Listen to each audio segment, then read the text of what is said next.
Po. Okej. Pra, të detyra e fundit të treshi, synimi ishte në fakt që të bëjmë label imazhet dhe labeli ka disa përkufizime. Në fakt, një ndër përkufizimet është që ne do mundohemi të kapim objektet që na interesojnë, mirë po për t'i kapur edhe këtu kemi dy elemente të tjerë. Një është vetëm për object counting.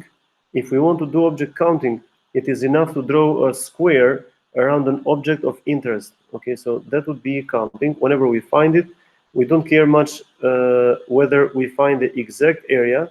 We just care whether we find it or not. That's one way to do it.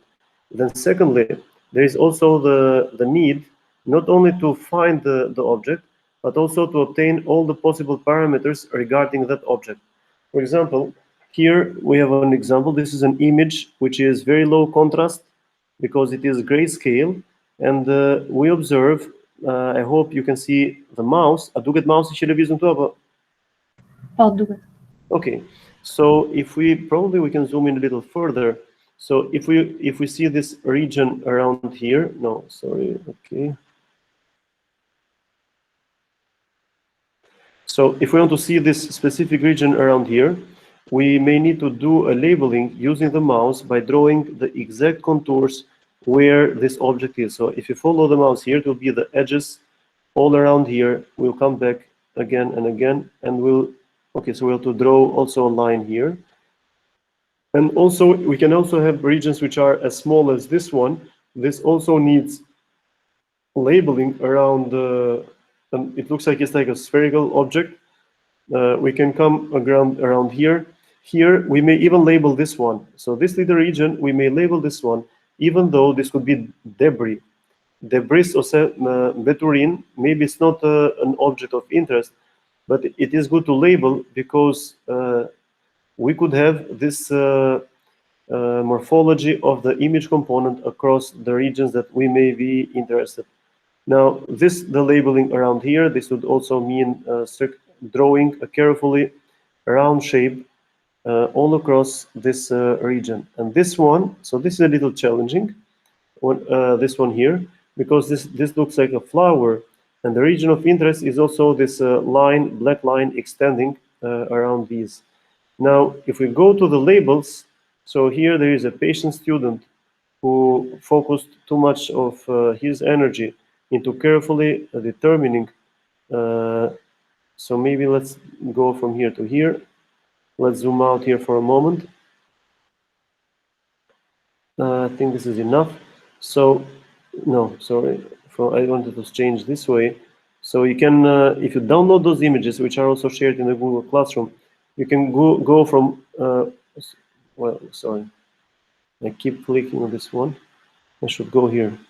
So if you move back and forth, you might really notice that there is a carefully labeling, and this one would report a perfect segmentation, which means that it is going to draw a white pixel wherever there is a region of interest. So let's say this this specific pixel around in this region, we want to allocate this one, or we want to count that one because it belongs to a neighborhood that we are interested. Okay, and this is what we have done. Now, at the same time, we can also conduct another type of labeling, which could be we want to count how many objects we have here. If we want to do that, then we would have to draw separately regions. For example, here where the mouse is, we may want to draw a perfect circular shape or elliptical shape all around this region. Then here, the neighboring or contiguous object or content or cellular content or cell, it is next to this one. But if we want to really count them using segmentation, that means that we would have to draw an elliptical shape across this one. Then on top of these two, we would have to draw another circle, here another one, and so on. But for the moment, this labeling that is shown here is just trying to denote the regions of interest. That's it. I'm not counting all of them. Now, in the homework, you were assigned a different type of image morphology. So you had some cells that were stained, and the staining. This means that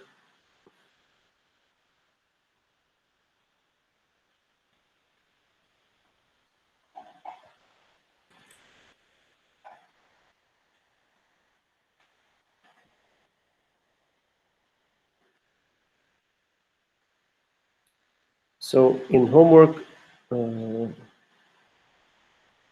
3,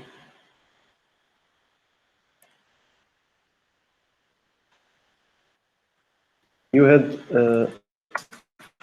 to label regions of interest, and in homework 4, you will have to determine the error or respective or relative error of labeling across different students in the class. So I'm going to share you all the labels that you have received, and by comparing the regions of interest, you'll try to find a metric which is called intersection. I mean, this is one of the definitions, intersection divided by the union, or also called IOU, intersection over union. And this means that if we want to observe an object that looks something like this, and if another student or someone else has done a labeling that is going to look like this, and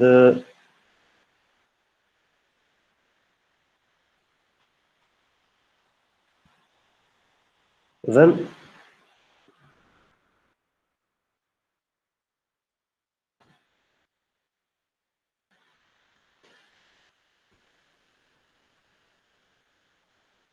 well, I never knew I could do this.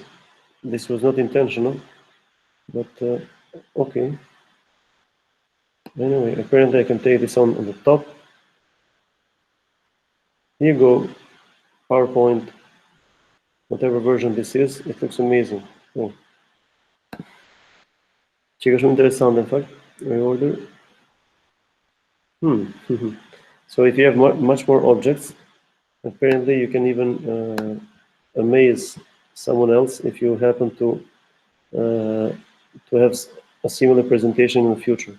So anyway, so it looks like if we have two objects that we want to determine how much error or accuracy we have in determining the region of interest, let's assume we want to observe this region, which is like in brown color, but our algorithm, it determined a region which looks like this, like the region in blue.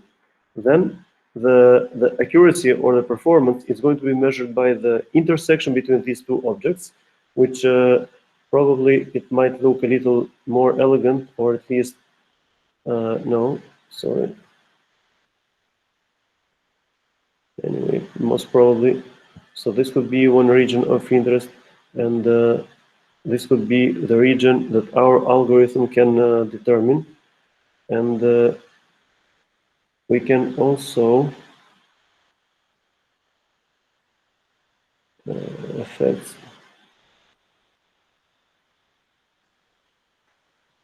Anyway, I'm just trying to determine the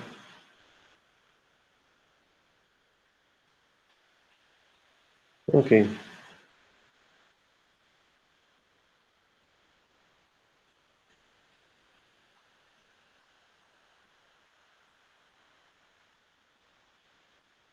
So now the intersection between these two objects, you see, you know what that is defined, and of course it's going to be smaller than each of the objects. Then the union is going to be larger. So if we have a condition like this, for sure this intersection of the union, this is going to be something less than 1, which is equivalent to 100%. This is how we can call this. Now, in case so this type of measurement that you're going to somehow conduct in homework 4, it's also conducted in case when medical practitioner do the labeling for some regions that only they know what they are looking at. So for example, if we have a medical practitioner, he or she might label, let's say, every region which has some cytoplasm around, and probably they might also label this region which is very weakly somewhere here, because the contrast is very low. And even when medical practitioners, they look at these images, sometimes they may not have a perfect decision where they are going to draw the outer contour of a region of interest. So even when they do this one, sometimes very good publications, they report several medical practitioners. This could be PhD students, or they can be even doctors that do imaging. They do this labeling, they do compare them among the labels that they have, and it is reported in the literature there is an error between 1 to 2%. So 1 to 2%, it is reported in the papers, in the literature, stating that this is how much error medical practitioners do for error in labeling by doctors. Let me call this doctors. But this one, this is reported for stained images, Now, staining, this means the cell material or biological sample material is uh, it's painted. Actually, when I say painted, or a dye does not boil. A dye is added, making the cell blue or red. So there are some colors or some paints which are used for biological samples. This paint, it colors the nucleus in blue and the cytoplasm in red. Those images that you had for your homework as an assignment to have a look at, they were blue, okay? So they are blue color. That means that they were stained, and these have an almost perfect uh, outer edge. In fact, you notice that it was not perfect because some of the images, even though they were stained, some circular shape, it was composed of several distributed pixels, which were not considered as a complete entity. Okay. Anyway, so those images where the error is reported 1 to 2%, this happens in this type of images. Now,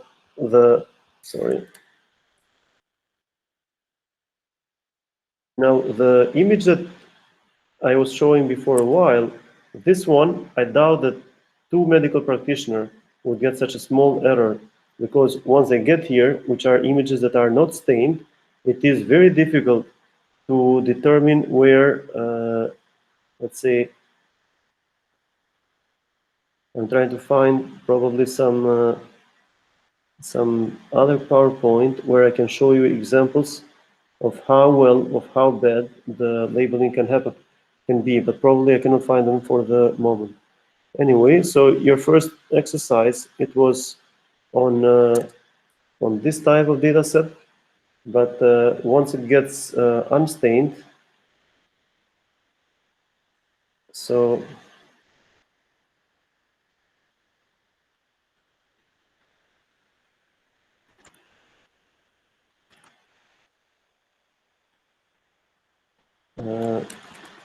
unstained images, especially bright field images, right? Unstained bright field images, they have very low contrast, so this is very challenging to work with these, but also very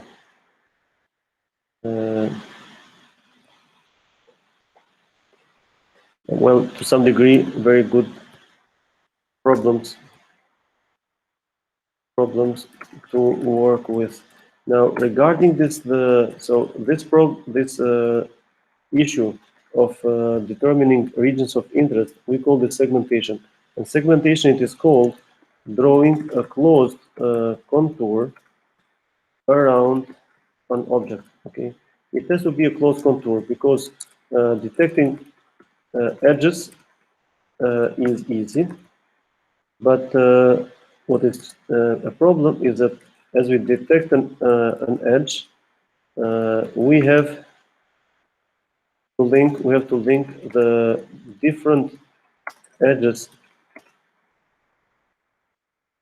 together in order to have a complete, to have a closed area. Okay, So that, because we need to determine area, we need to determine eccentricity, which is a degree of the circularity. For example, a circle and an ellipse, they have different eccentricities. It's a measure which can be used as a feature vector to compare different objects. So we may need to determine the area, eccentricity. I'm trying to remember other perimeter. It's a very important perimeter of objects of interest. Uh, there are also a couple of parameters or other feature vectors, which are often used in evaluating quantitatively different objects in imaging. Now, imaging is a very good problem, but when it comes to medical imaging, this area has a higher impact. So anything which has to do with medical fields, the impact gets higher, and people pay more attention to this type of problems. And then again, if it is imaging, if it is bright field imaging and unstained, this makes the problem actually more challenging, and it may qualify anyone that works with this type of problem in a very, in a probably slightly more prestigious place with regard to other researchers that work with images like those that you try to label as your homework. So again, I'm going to post an update of the, well, not an update, a further task of the homework, which could be called like homework 3.1. I thank you for all the nice work that you have done. Some of you have really worked good. And one thing that I can strongly suggest to all of you is that whenever you have to report images or different data sets, please never do screenshots. If you keep doing screenshots of your data, you'll get used to it, and in a very short amount of time, you'll be working only with screenshots of your monitor, which is going to be limited by the quality of your monitor, and then afterwards, the overall quality of your images, it will be so bad.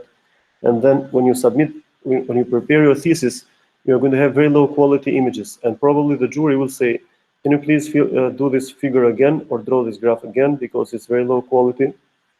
It doesn't look good on a thesis, but this is something that you can live with it.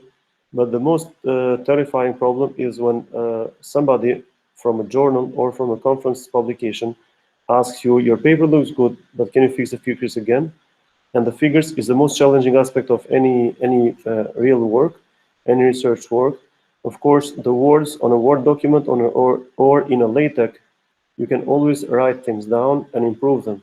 But the figure, unless you are a specialist in Photoshop, when you can do miracles, producing figures from scratch, it is very, very difficult. Okay, so don't try to save your time by just printing screenshots and using snipping tools, but saving the images in different formats such as TIFF or PNG, it is very useful. Okay, so let's continue again. Let's continue with our class material. So the next topic we are going to discuss, we are going to start with chapter 5, and chapter 5 from the book. It is focused on image restoration and reconstruction. So normally we expect that any type, probably I can try. So normally any type of image, it can be described as so we can have here, let me think for a moment how you can define this one. We can have a function, let it make its full, x and y. So this is the original image. And then on this function, we can apply a degradation function, which can be small h, xy. And this one is a degradation function, which is going to be implemented onto, not implemented, it will be convolved with the original image. And then on this one, we can also add some noise, and this noise level can be a function of x and y again. And this is completely random. We do not want noise levels which are as a function of the position in the image. Now this whole thing, this can be defined as gxy. So this is the modified image. So let's have a look here. So this is what we are talking about in chapter 5. This is the original image. This is the degradation function h of x and y, and this is the noise. Now, this is in the spatial domain. So this is in the spatial domain, and then the same analysis can be done in the Fourier domain. So now, to pass from spatial domain to the Fourier domain, we just have to take all the Fourier transform of all of these functions. We take the Fourier transform of G, we take the Fourier transform of A, Fourier transform of F, and at the same, and finally we get the Fourier transform of noise function, which is N. Now, and whenever we take the Fourier transform, we know very well, we did in chapter 4 what Fourier transformations were. So we can take a function from the xy domain, and then we go to a new domain, which is u and v. Now, this u and v, you can also often see these as a g as a function of kx, and g as a function of ky. So we can have a projection of the k vector. So and kx is the reciprocal domain to x. Okay, and reciprocal, it means linguistically, it means the inverse in principle, and that's really true. So if this is measured in meters or pixels, this one, it can be defined as a meter inverse, meter to the power. Oh, PowerPoint has this one. I thought it didn't have for some time. So GUV, it can be described as h in the new coordinates UV multiplied by FUV. So a convolution in the real space, it is equivalent to a multiplication in the Fourier space on a Fourier domain, and this is plus n UV. So this is how we can have a function in the spatial domain, and then this is how we can describe this one in the Fourier domain or in the transform domain. So this one, we can also represent this one as a transform domain. Now, whenever we work with this type of data sets, not data sets, or this type of image degradation functions, what we might often expect is the following. So we can have an image which is f in xy, and on this one we can bring this one by taking the Fourier transform in the f uv, and this function we can also, what we can do here is that we can get some noise fn on xy, and then probably it's better if we do it like this.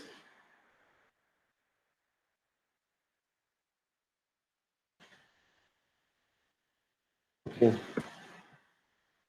So we can have a function with noise. We can take the Fourier transform. We can go to the Fourier domain, and then in this domain we can remove the noise. So we can call this one f star, and this one will be equal to the function in the Fourier domain with noise multiplied by a filter. Let's call this one a filter, which is in UV. UV, and once we filter this one in this domain, we can immediately calculate the inverse Fourier transform. So here we can apply a function which is IFFT, and here we apply the function which was equal to Fourier transform. So in principle, we could move from one domain to another, and so let's say here we added the noise in the real domain. We calculate the Fourier transform. We get the Fn as a function uv. We can multiply with a filter as shown here. Then we can calculate the inverse Fourier transform, and then we are going to get the f star as a function of x and y. So we we wish that this f star, which is shown here, this is as close as possible to this original f, which was here at the beginning. So this is what we see, that given a function in real domain with noise, we can remove the noise in the Fourier domain. Similarly, we can also add a noise in the Fourier domain. So let's say we have a function f of x, y. We can calculate the Fourier transform, and then we can get the f, which is in uv. Then here we can add some noise. We can in the Fourier domain, and this would mean f noise in uv, and then we can apply the inverse Fourier transform, and we can bring the data set in the real domain. So this can become f star xy, and the noise that was added here in the Fourier domain, we can remove this one in the real domain by applying some filters such as averaging, etc. So then, so we can let's say filter here, and when we say filter here, that means that we can just remove high frequency terms. Now, one thing which which you can find is useful is that if we want to add the noise in the real domain, normally the noise, it will be added like this. So we have the original f. This will going to be f plus a random number generator into a matrix which can be m by n. Okay, so this is random noise in the real domain. This is in the real domain. If we want to add noise in the Fourier domain, then we can say that the f, which is now uv, this can be equal to f. So this is now with noise. This is f of uv plus, here we go and we say random values mn plus I random values mn. So because we have to add now this I, this is the square root of -1, which means that we have to add in the Fourier domain, we have to add the since the Fourier domain it deals with complex numbers, we have to add also randomly generated complex numbers to mimic the noise, because noise, it is most of the time we can say it's random, even though in specific cases there could be some pattern in it. Okay, so this is adding noise in the Fourier domain. Yeah. Now let's continue. So we talked about the possible errors that we can analyze. Here we have some examples which are kind of related to the to chapter 4, because we can directly calculate but you can work this out later, these codes, because this will be shared. So here we observe that we have an image that looks like periodic patterns, which are shown here. And with the Fourier transform, we can observe that this is how it will look like in the Fourier domain. We skip this one. And, okay.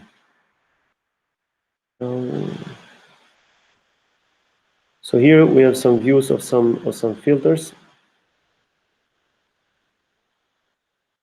So let's come again to the topic that we were discussing. Now, we spent a few minutes just discussing about the possible noises that can be added in the real domain and filtered in the Fourier domain. And at the same time, we could add the noise in the Fourier domain and clean the noise in the real domain. Now, let's see here. In this chapter, what we are going to talk about is that we're going to talk about the different noise models. We're going to talk about the linear filters, non-linear filters. We're going to talk about notch filters and how to apply image restoration in frequency domain. Now, these notch filters, I believe you might remember this aspect from the previous session. And notch filters, they were these filters that were clearing out completely a specific point in the frequency domain, which had a high intensity. Okay, so notch filters are, the best understanding of notch filters is in the frequency domain. Now, here, we said that the different noise types that we can observe most commonly, they can look like Gaussian noise, they can be Rayleigh noise type, gamma noise, exponential noise, uniform noise, and salt and pepper noise. Now, all of these graphs that are shown here, these are the probability density functions for all of these noises. And the functions, we try to show actually what these functions are. And the integral of all of these functions or all of these PDFs, it should be equal to 1, okay? Because this is a probability density function. And integrating these, this means that we are going to add up all the probabilities of the possible values of Z, which can be found on the horizontal axis. Now, let's see here. So let's assume that we have different images which are shown here at the top, which are these squares. And actually, these squares which are shown here at the top, we observe that we have 3 different pixel intensities. One is very dark, which is at the edge, which corresponds to, but it has some noise around it, okay? And then this corresponds to the first peak in this histogram, okay? The second region, which is like the square, this is brighter, and if it is brighter, most probably this corresponds to the second peak at the center of the histogram, okay? And then there is a circle at the center, which has a pixel intensity which is brighter, and being brighter, it should correspond to this peak here, which means that out of, if this is an 8-bit image, this would mean that the pixels are going to change from 0 to 255 different levels of intensity. And this one is going to be around here. Now, if the noise, sorry, if the intensity here was, it had no noise, we would observe 3 distinct peaks for this region, 3 here and 3 here. But here we can see that it looks like the noise in the first, on the left side, this is Gaussian noise. The noise in the second case, this is red light noise. And the noise in the third case is gamma noise. Now, knowing the features of a specific noise, it helps a lot a practitioner on how to remove this noise, because for different types of noise, we can apply different filters. Now, here we can see also different types of noise, which is the exponential, uniform, and also salt and pepper noise. The exponential noise, we can see from the histogram of the pixels, which is here the images in the second line. We see that there is some pixel intensity at some specific values, and then we have this noise which decreases exponentially. So once we see this, we can immediately say that, okay, this is this type of noise. If I want to remove it, I have these little tricks which can be reported in the literature. Now, and normally this exponential noise, it used to happen a lot in the electronics, when electronics was not as good as it is nowadays. For example, so when the image was acquired on cameras, these cameras used to be called CCD.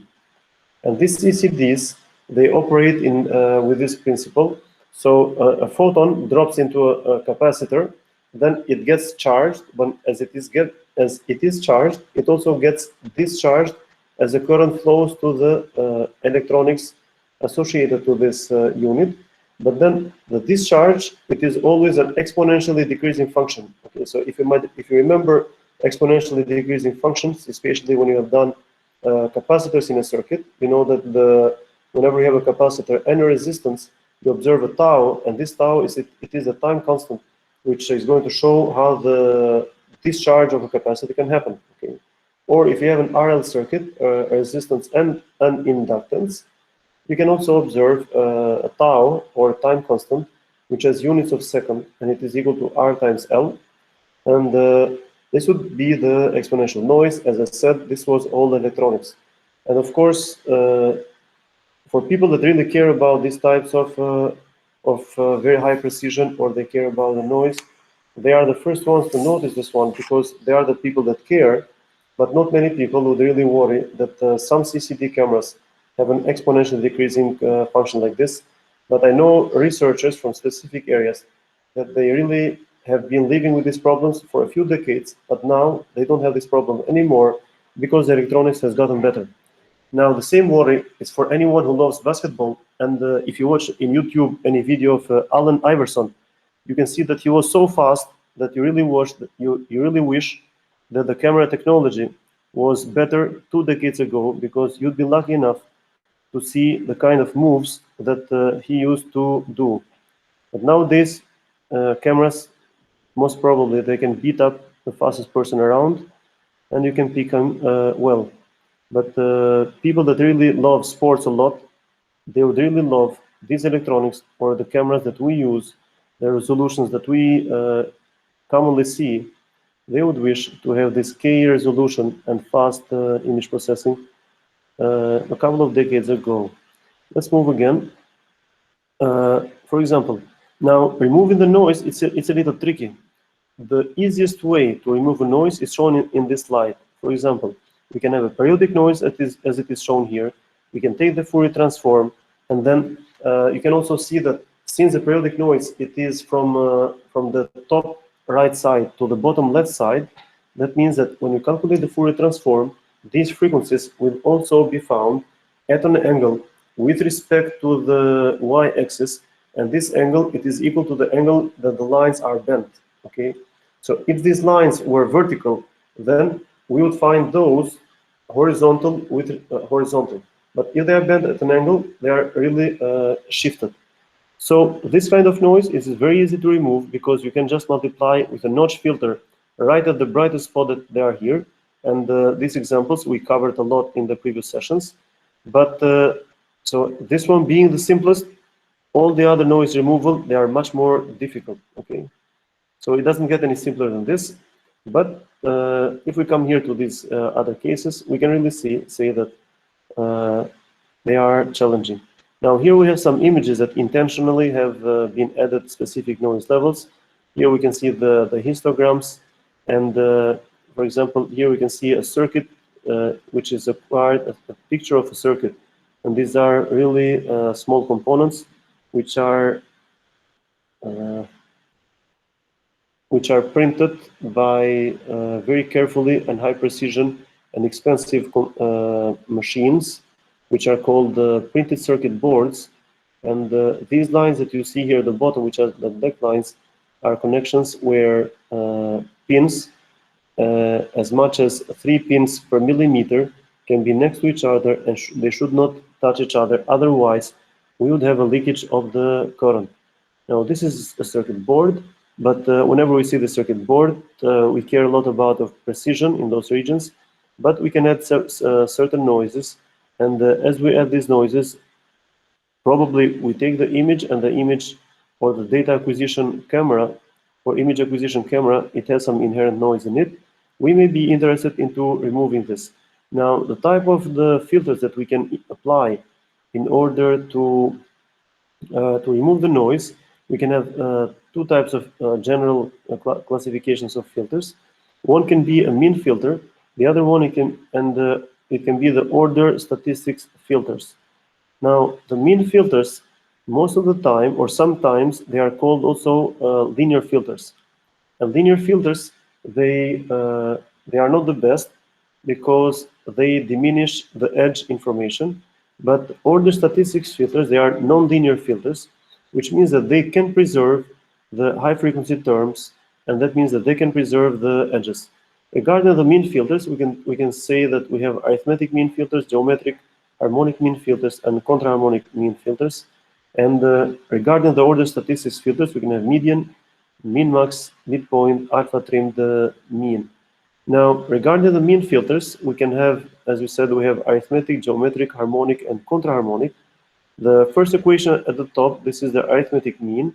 So here you can observe that any pixel is going to be rewritten. So let's say that originally the image, it is GCR, and R and C, they belong to a small neighborhood. So we just add these pixels in a specific neighborhood, and then we divide by Mn. Now, the simplest way to think about this one is the following. Let's imagine that we have a 3x3 region of an image, and we just add 9 different pixels. And then after we add these 9 different pixels, we divide by 9. That means that we have found the arithmetic mean. And this arithmetic mean, it is written at the center of this little kernel. And then this little kernel shifts to another pixel, and now at the center of this kernel, which can be 3x3, we can write down again the arithmetic mean, which as shown here is again the summation over 9 numbers divided by 9. That's really the average. Now we can also have the geometric mean. Geometric mean expression is shown here as the second equation here on the slide. So and the sign, which is like a capital pi, Greek pi letter, this is the multiplication sign, which means that now similarly we can also say that we can multiply 9 different pixels which are in the neighborhood of 3 by 3.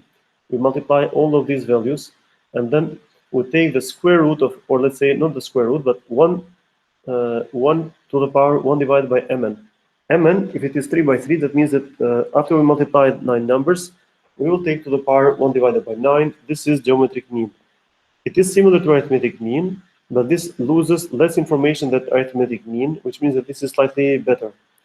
Because arithmetic mean is somewhat linear expression, okay? But the geometric mean, since we have multiplication of several terms, you may assume that this is a system which is nonlinear.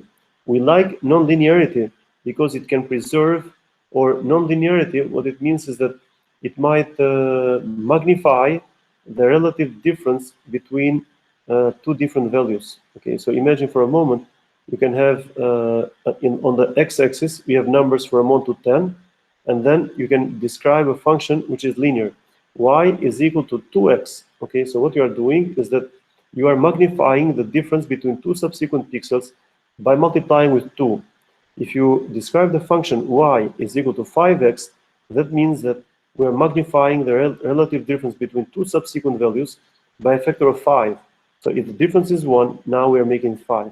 But now at the same time, if you make this nonlinear, and nonlinear would mean the following: y, the coordinate on the vertical axis, epsilon, it's not going to be 5x, but it can be x to the power 3. This means that a cubic relation is going to magnify much faster the difference, the little differences that can be at on the x-axis. Okay, so that's why anything which is nonlinear is going to make, or let's say it this way, it's going to increase the contrast much higher. So that's why geometric mean to some degree is better. We have also harmonic mean, which is described by the third equation here on the slide.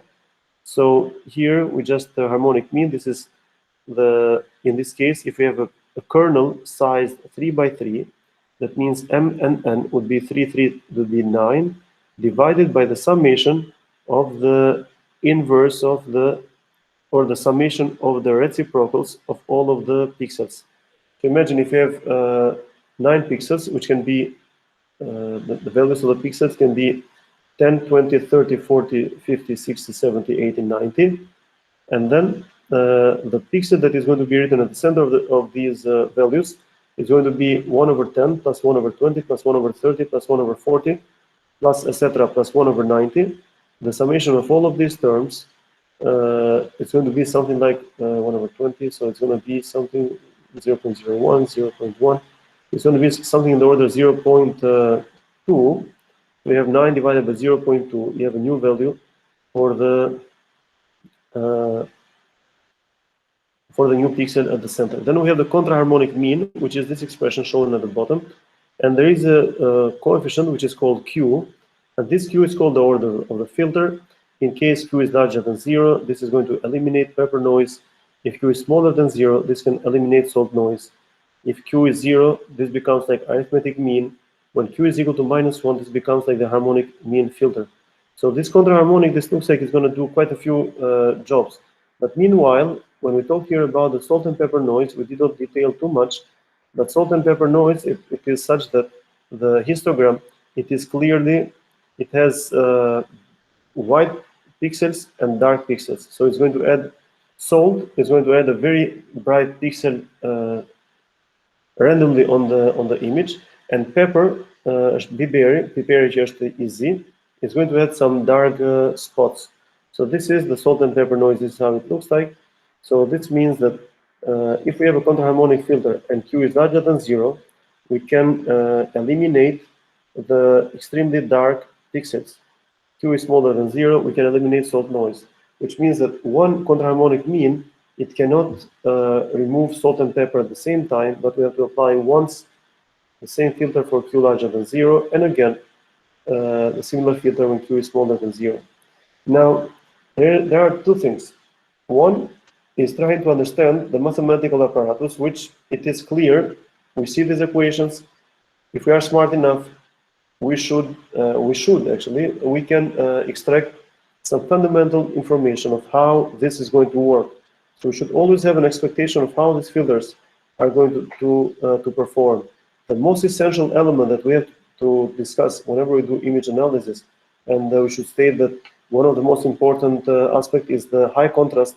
And high contrast, it means that we're going to have high frequency terms everywhere when we have an edge or where an object ends.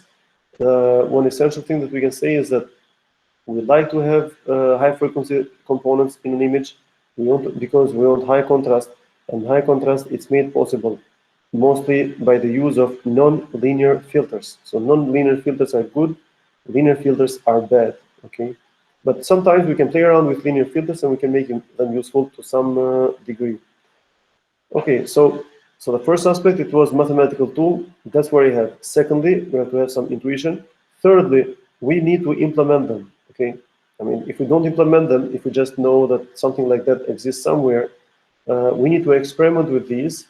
So that's why when you go over the book, there are some exercises at the end of the chapter. Essential for all of us is trying to implement all of these functions.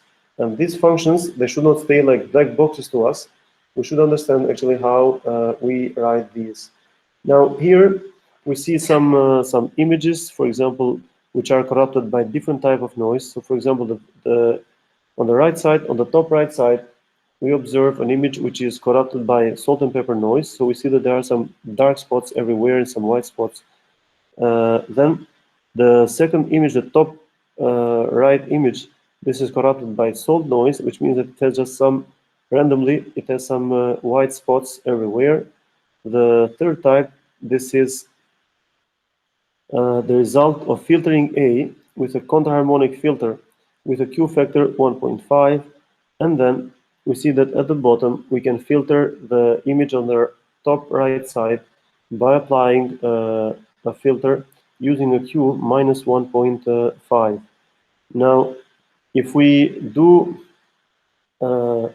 if you apply the wrong counterharmonic filter to the pepper noise and to the salt noise, we don't get good-looking results as they can be seen at the second line of this graph, but we get something which gets as worse as this one. Now, again, here we see examples. Now, these are all examples which we can all experiment with these. So, so for example, the top left image, this is an image corrupted by salt and pepper noise, and the probability of these noises, they are probability of salt is 0.1, probability of pepper noise is 0.1. And then immediately on the right side of this image, we can see the result of applying a median filter of size 3 by 3. Now, median filters, they do really good job onto a salt and pepper noise. And wait a second. So what we can see is that we have the salt and pepper noise. We apply a median filter. We get the image, which is the top right side. Now I'm trying to look carefully to see if we can pick up by human perception the fundamental differences. So once we apply immediately the median filter, we get this image. Then we get C by applying the same median filter on B. And then by applying the same filter on C, we get a D. Now, by human perception, I cannot judge too much on this, but I believe, yeah, I cannot say. I mean, I cannot, human perception is not that good to determine some quantitative results. Now, again, here we see this is 5.8a. Now, 5.8a, it was this image which was corrupted by pepper noise, which was dark. And then here we try to, so since 5.8, it was pepper noise, that means that we have randomly some very dark pixels around. Now, if we apply here by a max filter, what a max filter does is that we have a kernel which is 3 by 3, And at the center of this 3 by 3 kernel, that pixel in the center is going to be substituted by the maximum pixel value around.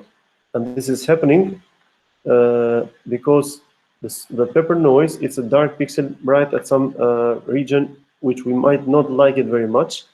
And putting the maximum value, that means that there is a high probability that a pixel with a score of 0 from an 8-bit image, which can change from 0 to 255, there is a high probability that these noises will be substituted by the pixel value in the proximity or in the neighborhood, which can be an 8 neighborhood. And in an 8 neighborhood, it means that a single pixel, it can have 8 neighbors all around. Including itself at the center, this makes a total of 9, which makes a neighborhood of 3 by 3. Now, sorry.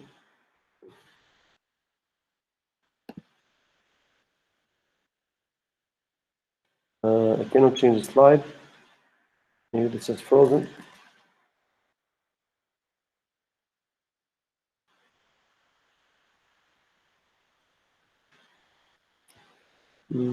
Nu până și-o dat slide.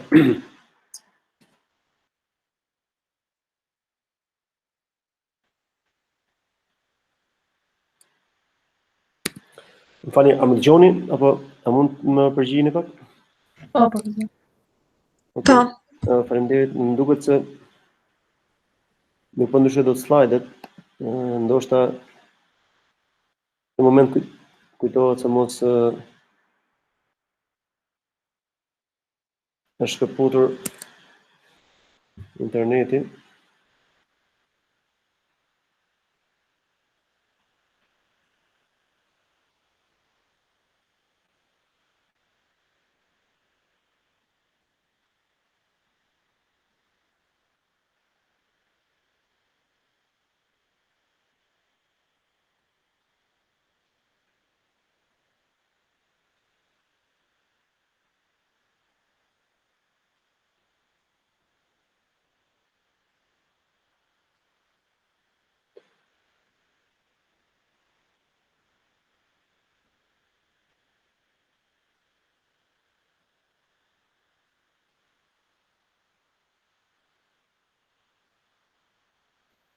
Okay.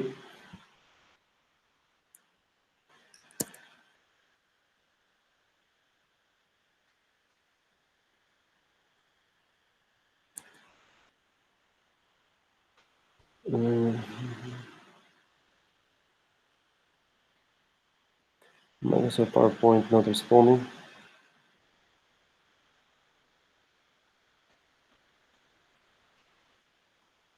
Okay, if PowerPoint is not responding, we have 1,000 things to do. And sorry about this. Then here we say bye-bye Microsoft. And we go to a new domain, which is MATLAB. MATLAB, it costs more than Microsoft. We hope it works better. So for a moment, we can see a couple of examples of how we can work here on. Whenever Microsoft, okay, PowerPoint still not responding. Okay, leave this alone. Let's have a look at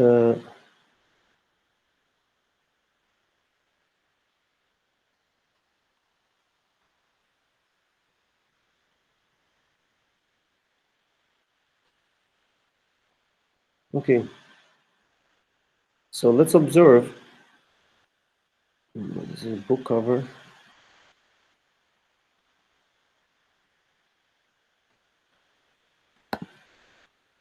So let's read this image. It looks like here we have an image which is 688 by 688, and it is an 8-bit image. This 8-bit image, so we get A.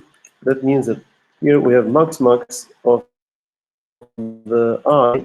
This means that the maximum pixel it's 242, and the possible maximum value, in fact, it's equal to 2 to the power 8 minus 1. So answer minus 1. This is 8-bit because we have 2 to the power 8 quantization levels, anything between 0 and 255.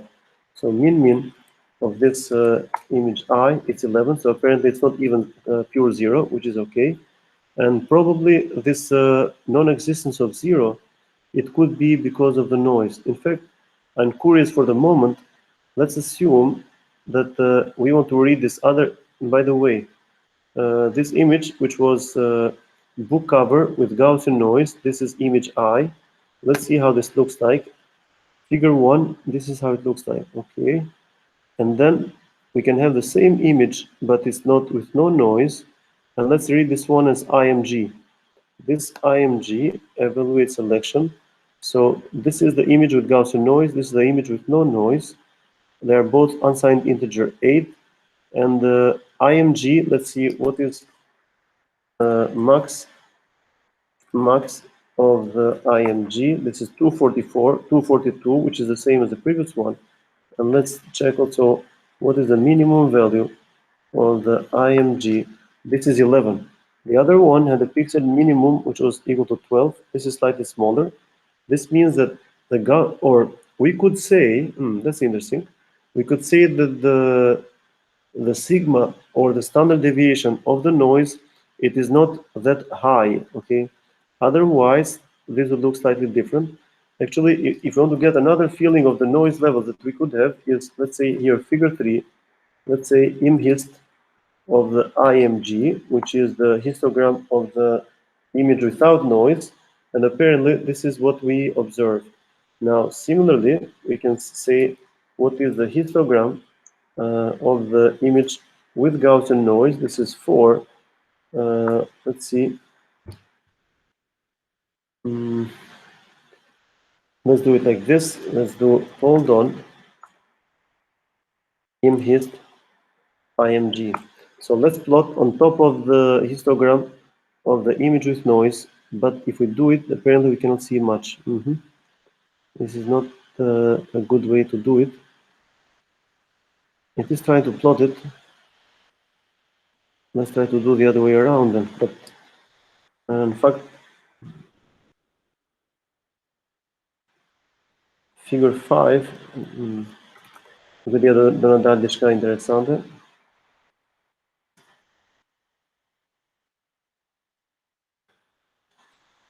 Interesante. I just want ne văd să și prindă. Ndoshta ka almost perfect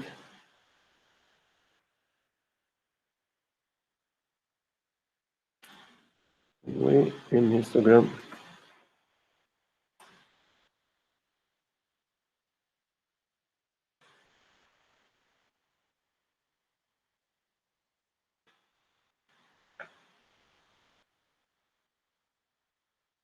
Anyway, let's leave it for the moment.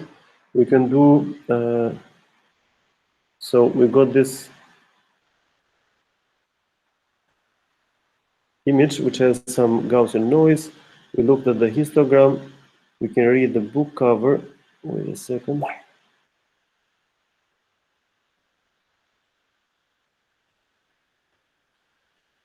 And then, wait a second. So it has the Gaussian noise. That's good. Then let's try to crop something out of the image I. And in this region that we want to crop, let's crop something right here. Here we are, and this is called I3. So this region we extracted, this was I3. And now let's calculate the central moments of I3. Let's evaluate this selection. And it looks like the pixel mean, it is 150. And the mean and the standard deviation, it's 166. So this is huge. That means that this I3, it looks something like this. So let's say figure 7 in here for the I3. So the center, it's really around 150. this is where this really is. It's around 150. But this 166, maybe this is the sigma square. This is the variance. So the square root of 166, let's do this, 166, this is 12. So this means that if the variance is 166, that means that the standard deviation, which is the change from the mean plus minus 1 sigma, this means that if it is 12, then from this point to here, this is around 24. And that's what really is, okay? So, and again,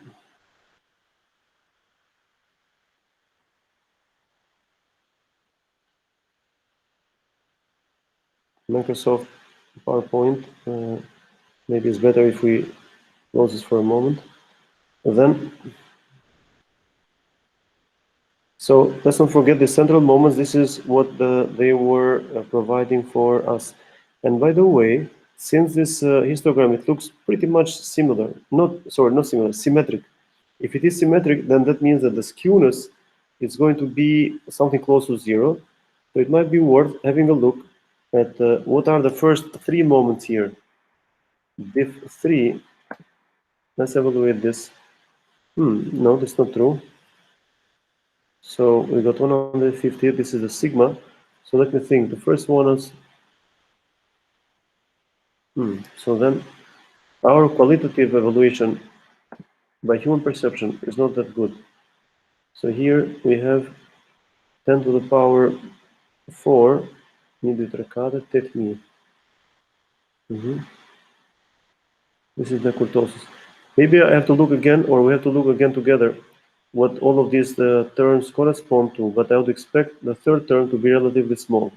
But anyway, let's see now.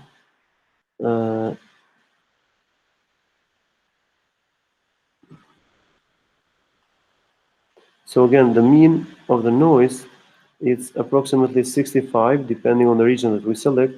And the sigma of the noise, it is square root of 170, which is 13. When we check here together, we notice that so this was the variance, and the variance is always equal to the sigma square. So sigma times sigma, this is equal to the variance, okay? Sigma, let's move ahead again here. So this was an example of the different noise types.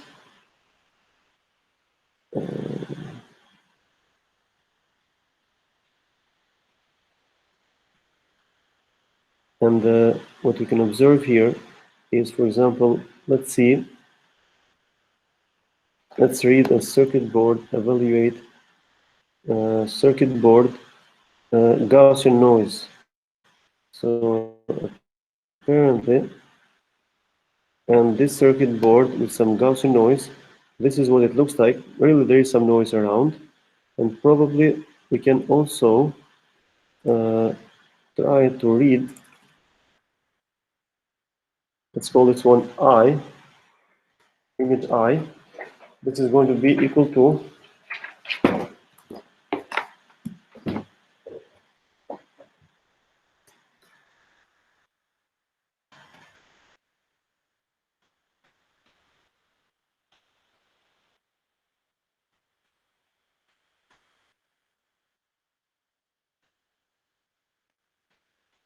so this image with no noise, it looks better actually.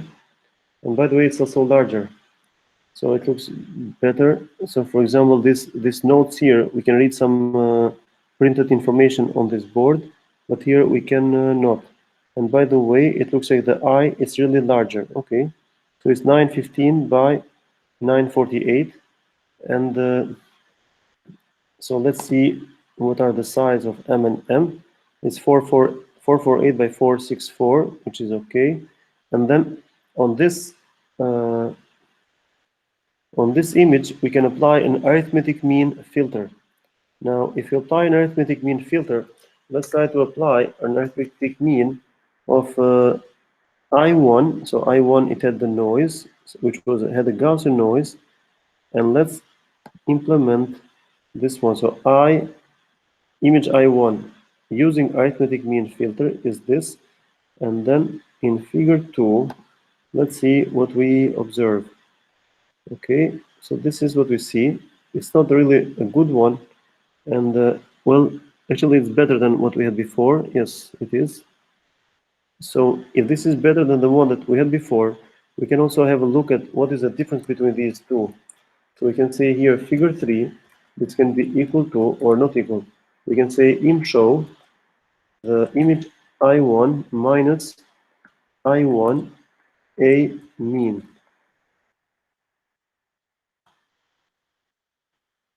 We don't see much, okay, because apparently the arithmetic mean, it provides the data type, it's a double, but I1 it's unsigned integer 8. So probably what could be better is if we do here I1 minus unsigned integer 8. So let's change this variable type. Let's do this, figure 3. Oh, we can see this. What? This is too much. I would expect the difference between these two to be way smaller because so let me do this for a moment. So figure 4, this can be in show I1. Yes, this is what it is. I1 arithmetic mean. Let this be figure 5. Okay, this is quite a few. But now let's consider this one I1 arithmetic mean. Let's make this one unsigned integer 8 of I1 arithmetic mean. Yes, we change the variable type here. Now it is the same variable type. And now we can call this one difference. It's equal to, wait a second. Difference, it can be written as I1 minus I1 arithmetic mean. And we can have a look actually what is max of the difference between these two is 254. That's strange. It's a huge difference. Then let's try here figure 981. Show what the difference is. Actually, I would never expect the difference between these two to be this high. Why is this? Then let's do something like this.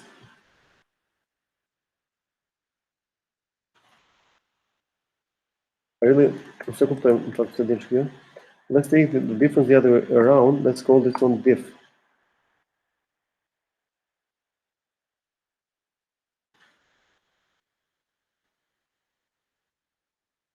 So normally diff, but okay, diff plus diff.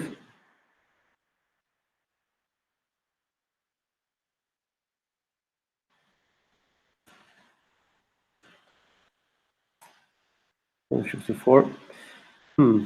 Well, why is it this way? Now you can think about this one. Why we get this? Show diff. Okay.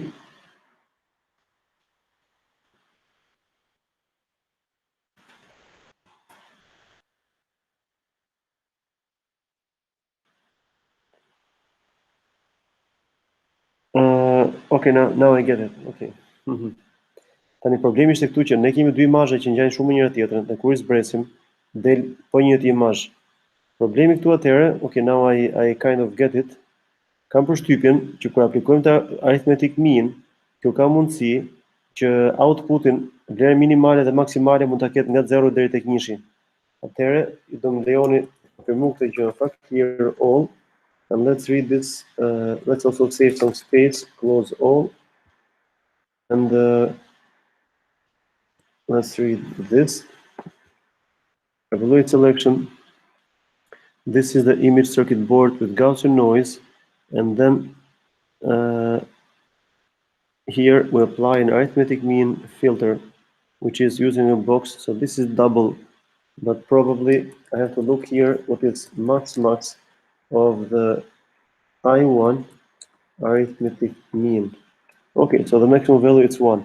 So it looks like, but the maximum value of the original image of I1 it's equal to 255. Okay, now I get I get it.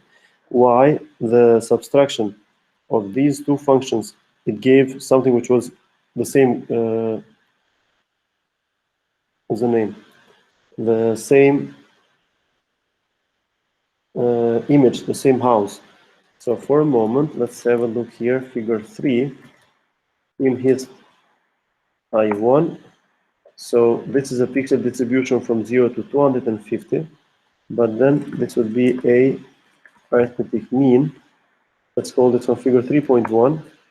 And okay, so the pixel distribution now, it is from 0 to 1. Okay, that makes sense. At least now I understand why we had that case. But so the histogram, it looks comparable, at least. So we have just applied an arithmetic mean. And well, it's not that comparable, in fact. This one is scaled from 0 to 1. So, but it's not very similar to this. If it was just a rescaling, we could expect the same shape. Anyway, you can also, I believe, most of you can easily notice that here, this histogram distribution is not the same as in here. But now, it might take too much time for us to determine why that shape of the histogram is so distinct.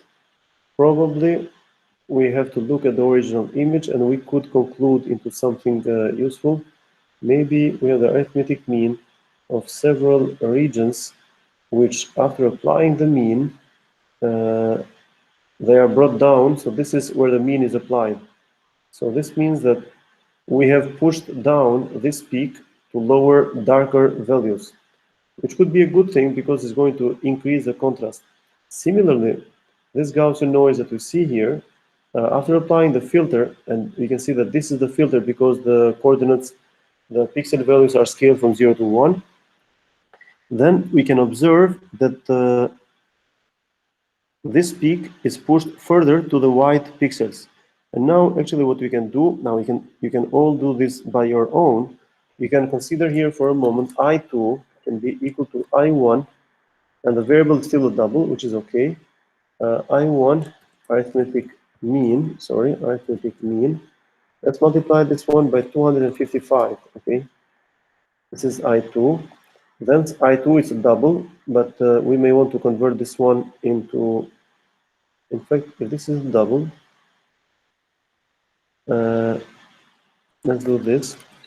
Figure 32 in his of I2.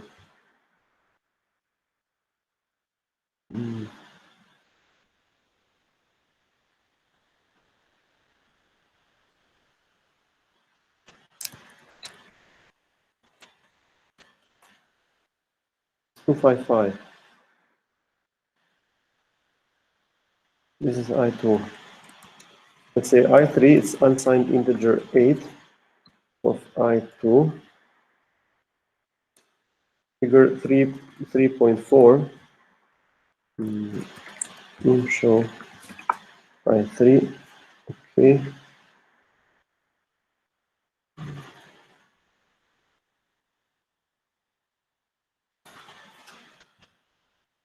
Okay, that's what I was trying to show actually.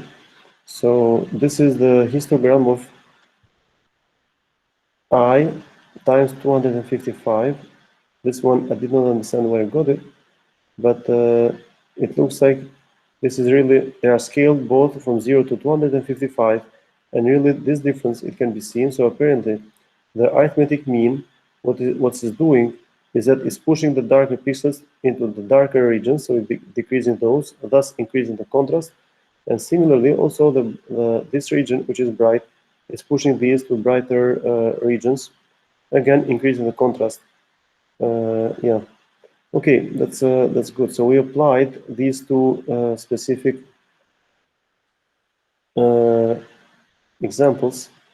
We can now have a look at the third example. So let's do here clear all, close all. We can read here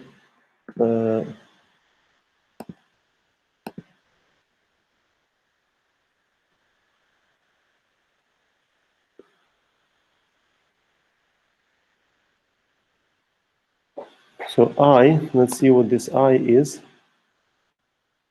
Okay, so this is what eye is. It's apparently this region where if you go to the eye doctor, to the oculist, they're going to show you this kind of images. If you want to get the driver license, sometimes people memorize this table with all the letters on it. Now, let's see what is the histogram of this image. And okay, this is how it looks like. Apparently, there are some distinct dark values and also some distinct bright values on an 8-bit image because it goes from 0 to 255. Then what we can do is that we can scale the image from 0 to 1. So now I, it has a maximum value uh, of 1. So now we scale this one from 0 to 1 using this function in scaling. Then now, why do we do this?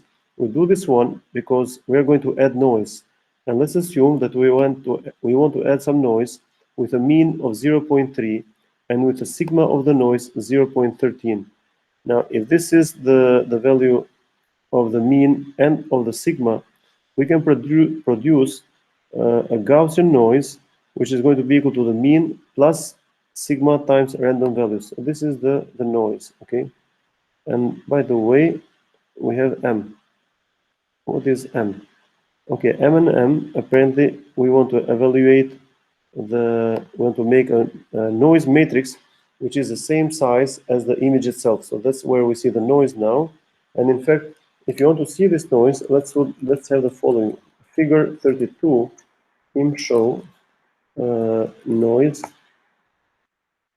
This is how Gaussian noise looks like. And the figure, if you want to see the histogram of this noise in hist,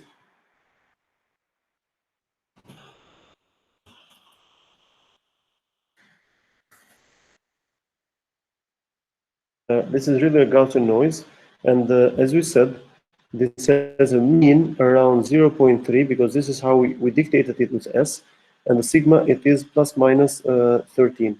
Now, this is how our noise looks like. Now, we add this noise to our image. Let's not forget, if the noise is scaled 0 to 1, also the image itself should be 0 to 1. Now, we added that noise, and let's see how, okay, so this once we add the noise, this is how it's going to look like. And now, if you want to have a look at the histogram now in figure 5, after we have added the noise, we see that the distribution, the histogram is going to look something different. Quick zoom. Okay.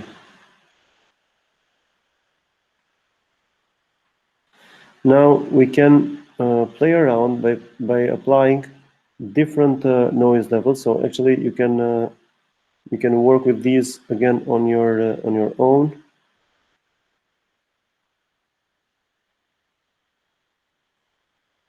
Okay. Now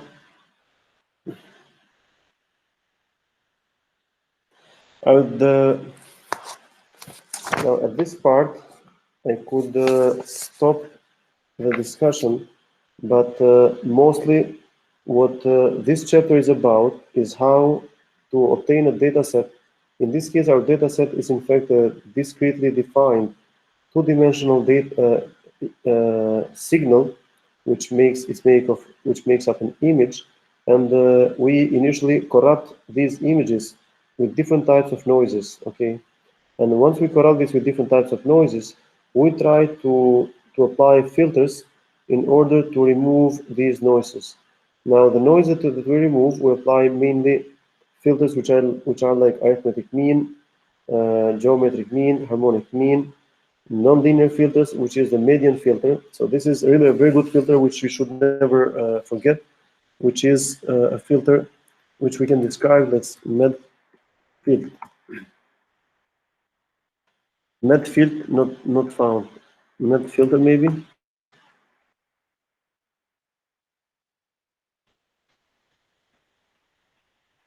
Okay, so apparently median filter, cutoff frequency hertz. Now Chebyshev Bezel, probably med filter 2.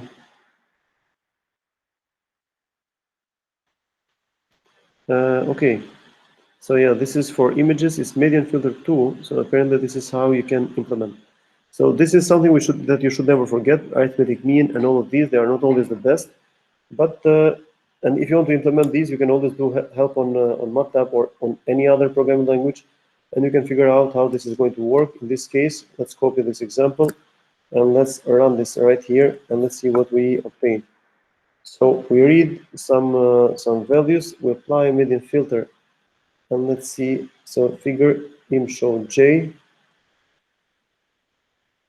and by the way, we can do so I. We can also say figure 98 im show I. This is the original image. It looks pretty good, but then once we add some salt and pepper noise, the j is going to look like this. Okay.